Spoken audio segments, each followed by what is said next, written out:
올해 재계율이 삼성과 5위 롯데의 총수들은 최순실 국정농단 뇌물죄에 연루돼 구속됐다가 집행유예로 풀려나면서 경영에 복귀했습니다. 그리고 두 총수 모두 동일인 지정에서 총수로 지정된 후 첫 연말 임원 인사를 했는데요. 이재용 부회장은 안정을 선택한 반면 신동빈 회장은 변화를 선택했습니다.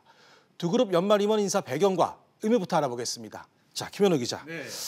먼저 삼성 이주영표 첫 임원 인사가 있었습니다. 네. 작년보다 승진 임원 수가 확 줄었습니다. 네, 대폭 줄었습니다. 네. 삼성전자의 경우에는 작년에 220명의 임원이 승진했는데요. 올해는 3분의 2인 150여 명이 승진했습니다.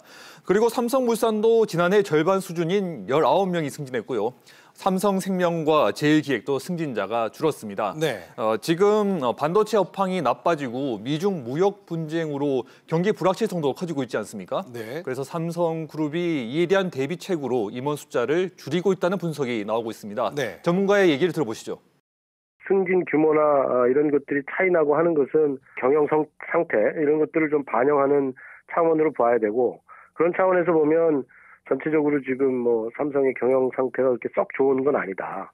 앞으로 시장 전망이 그렇게 썩 밝지 않기 때문에 적극적으로 임원을 확대하고 인력을 충원하고 하는 것들은 조금 조심스럽지 않은가, 이런 판단들을 하겠죠.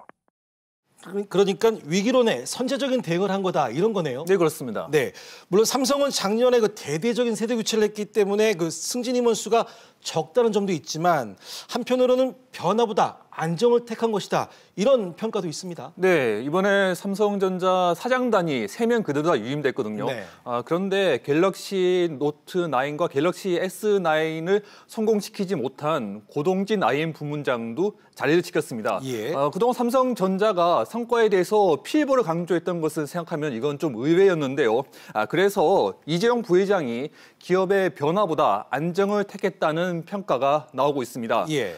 내년 초에 이재용 부회장의 뇌물죄에 대한 대법원 판결이 있는데요. 예. 지금 그 결과를 예측하기가 굉장히 어렵게 됐습니다.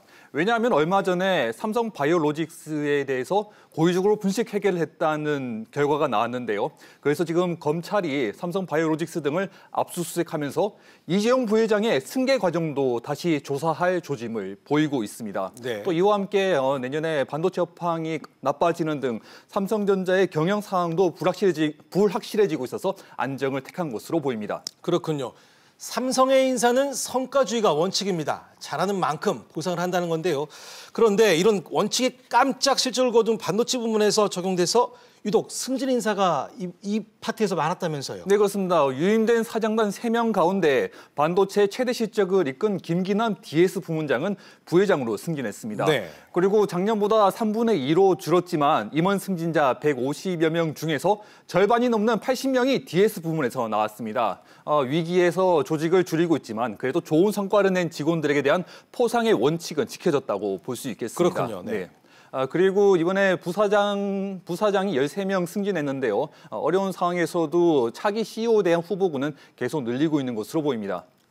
올해 삼성그룹 인사에서 가장 눈길을 끄는 것 중 하나가 바로 삼성물산 이서연 사장의 경영일선 퇴진입니다. 자, 이건 어떻게 봐야 될까요? 네, 이서연 사장의 퇴진은 일단 오너가 자녀가 물러났다는 것에서 좀 충격적이지만 네. 경영자로서 보자면은 좀 예상이 됐던 일입니다. 예. 왜냐하면은 이 사장이 많은 투자를 했던 SPA 브랜드 A-세컨즈가 최근 중국 매장을 철수하는 등 패션 부분에서 계속 실적이 부진하면서 의류업계에서는 몇 년 전부터 이서연 사장이 회사에서 실권을 잃었다는 그런 이야기가 많았습니다. 예. 이전 사장은 내년에 삼성복지재단 이사장으로 취임하고 리움미술관 운영위원장을 겸하게 되는데요. 예. 삼성복지재단은 삼성전자 지분 0.08%를 가지고 있는 등 삼성그룹 지분을 소량 가지고 있습니다. 그래서 이전 사장은 앞으로 이재현 부회장을 지원할 것으로 예상이 되고요. 예. 그리고 오너 자녀 수장을 잃은 삼성물산 패션 부문은 지금 계속해서 매각설 이야기가 나오고 있습니다. 알겠습니다. 자, 신동빈 회장 경영 복귀 후 첫 임원 인사를 단행한 롯데는 안정보다는 변화를 선택했다는 평가인데요. 자, 단연 세대 교체가 눈길을 끕니다.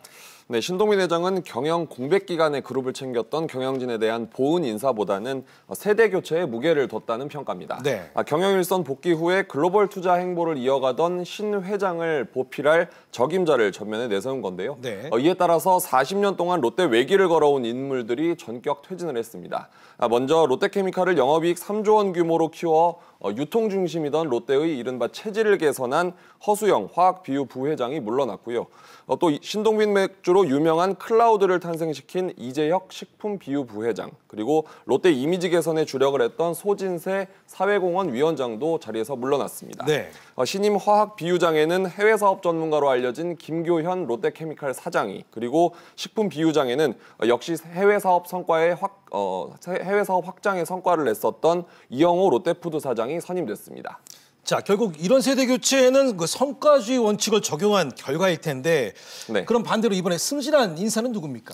네, 롯데케미칼 대표 자리에는 그룹 내 인수합병을 도맡았던 네. 임병현 롯데지주 가치경영실장이 앉았습니다. 예. 또 이영구 롯데칠성음료 음료 비지 대표는 음료 실적을 끌어올리고 수익성을 개선한 성과를 인정받아서 부사장으로 승진했습니다. 네. 또 이자형 롯데첨단소재 대표도 사장으로 승진했습니다. 자, 이번 임원 인사를 보면 신동빈 회장의 르롯데가 가속 페달을 밟을 것이란 평가인데요. 자, 이런 측면에서 롯데면세점 수장 교체도 눈길을 끌고 있습니다. 네, 롯데면세점은 신동빈 회장의 수건 사업인 그룹 지배구조 개선을 위한 호텔롯데 상장의 자금줄인데요. 네. 또 신동빈 회장이 서비스업의 삼성전자로 키우겠다면서 공을 들였지만 장선욱 대표가 면세점 특허 심사에서 3번이나 고배를 마시면서 자존심을 구겼고 또 실적도 부진했죠. 그래서 이번 인사에서는 신 회장은 롯데면세점 새 수장으로 마케팅 전문가인 이갑 대홍기획 대표 카드를 선택했습니다. 이에 따라 롯데 면세점 사업을 안정시켜서 호텔롯데 상장을 재추진해 뉴롯데의 가속 페달을 밟을 것이다. 이런 분석입니다. 네.